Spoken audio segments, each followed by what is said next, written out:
Here's a small sample size of what all the players had to deal with. As you can see, or in this case, cannot see, is that they had to pull the plug on very dangerous playing conditions. Now, we don't know at this point a makeup date yet, but we know this much. Tomorrow night is scheduled to be the real season opener in the Sioux.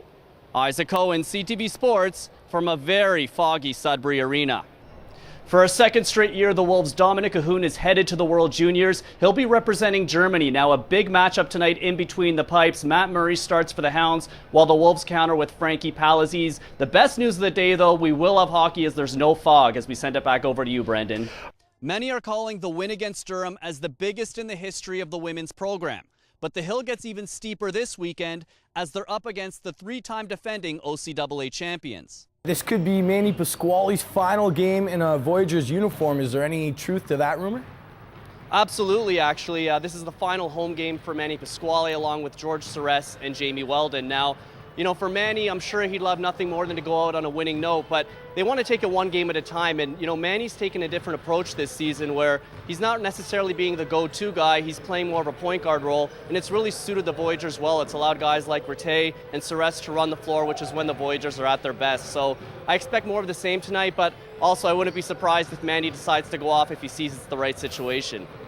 Yeah, you and me both. Thank you very much, Isaac. We know when it's time to have fun and when it's time to be serious, as we can see with Frank in the background now. Frankie, you know, you've built up quite the reputation with this interview bombing. What's the whole motivation behind it? It's just, something joking around to do after a win, basically. It's pretty simple. You just go on the back of an interview and, do something silly. Who's been the inspiration for you behind all of this? Obviously, you see Kessler do it there on the Canucks. He does it pretty good.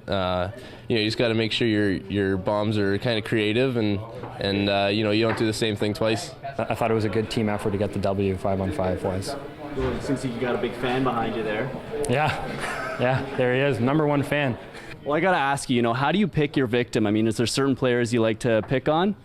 No, not really. Just whoever's getting interviewed. But obviously, the guys that are more serious in their interviews, those are the guys that are easier to target. When you go with the boys in public, I mean, do you ever try and pull any funny stuff with the strangers on? We do it restaurants. Restaurants is definitely the place we try to do something like a shoe check or get a guy a birthday cake or something like that. So the stuff in the hotels, obviously, we can't talk about, but we can definitely the stuff in public is definitely PG.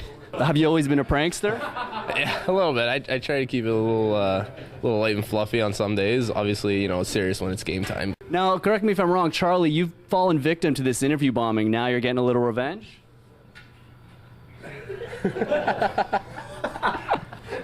Silence is golden. We welcome a household name from the Craft Celebration Tour. Kate Burness from TSN Sports Center. We'll get into the Craft Tour in just a moment. But first, what a wild NHL playoff ride we've been taken on. I want to hear your cup predictions. Kate, who's winning the cup? Jason Boudreau dominated the field at the City and NASA Championships, capturing the title by losing just one game in total. And he's hungry to top his 8th place finish heading into provincials. I obviously have high expectations going into OSFA because I did very well last year and I'm hoping to improve more this year.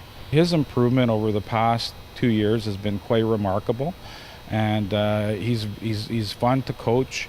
He absorbs new information really well, and he just continues to improve every day.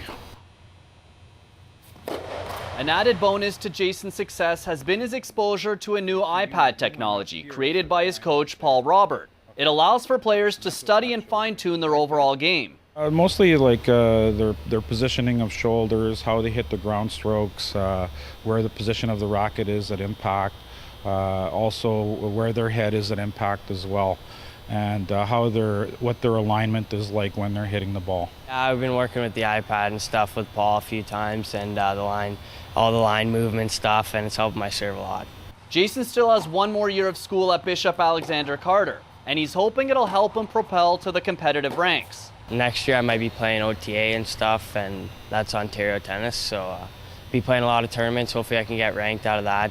Jason has raised his level of play to the point where now he's garnering attention from Division II NCAA schools, such as Nebraska, Iowa, and Kansas. I got a few scholarship offers, and I may or may not take it depending on the scholarship, so hopefully I can do good with that. Isaac Cohen, CTV Sports, Sudbury. Hey everyone, welcome to the show. I'm Isaac Cohen alongside Joey Slattery. Joey, what a crazy week it's been in sports in general. We're going to start with Boston and Montreal in what's turned into a very twisted series. The scorching hot Blue Jays trying to run their win streak to double digits against the Kansas City Royals. Bottom one, the Jays flexing their muscle. Jose Bautista with a 2-run jack. It's 2-0 Jays. Now tied at 2. Bottom 4, guess who? Edwin Encarnacion. His 15th homer in May. It's also RBIs 30 and 31. That ties George Bell's franchise record for RBIs in May. It's 4-2 Jays. KC would tie it at 4th in top 5. Billy Butler puts the Royals ahead with an RBI single. Bottom 6, here comes Edwin. And while he's been watching. Oh no, he's done it again! Way back! Brendan and I were just saying, why are they still pitching to him? Number 16 in May ties Mickey Mantle for the AL record. The Jays clinging to a 6-5 lead, top 9. Final out, Salvador Perez grounds it to Jose Reyes. Game over, right? Encarnacion boots it. The tying run scores were off to extra innings. Top 10, Omar Infante drives in a pair. KC wins it 8-6 in extras. Isaac's just hooking up here because that hockey game just ended, and he's got all the details for you tonight from the NHL playoffs. You know what? I had to show what I was going through. I didn't want to lie and make it seem like I had it all under control. To Game 5 from the United Center in Chicago, the Hawks trying to stave off elimination. They get an early power play in the first. Brent Seabrook fires it past Jonathan Quick. A big sigh of relief for the Hawks as they strike first. Just over 2 minutes later, Johnny Oduya sneaks it by Quick to put Chi-Town up 2-0. It's now 2-1. Patrick Kane forces the turnover. The defending Cup champs imposing their will early. But nothing phases the Kings. Trailing 3-2 in the second, captain Dustin Brown deposits the rebound. Wouldn't you know it, we're tied at 3.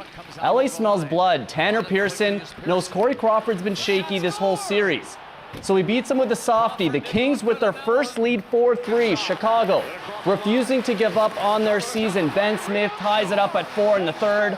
This one needed double overtime. For Sean.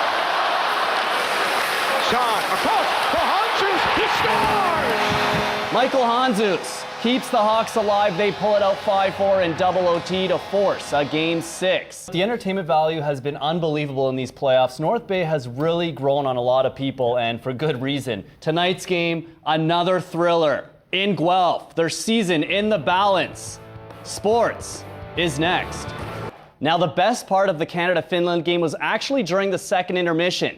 The interview we're about to show you is the epitome of awkwardness and at times the life of a reporter. Kanada ve druhé třetině otočila tenhle zápas s Finskem.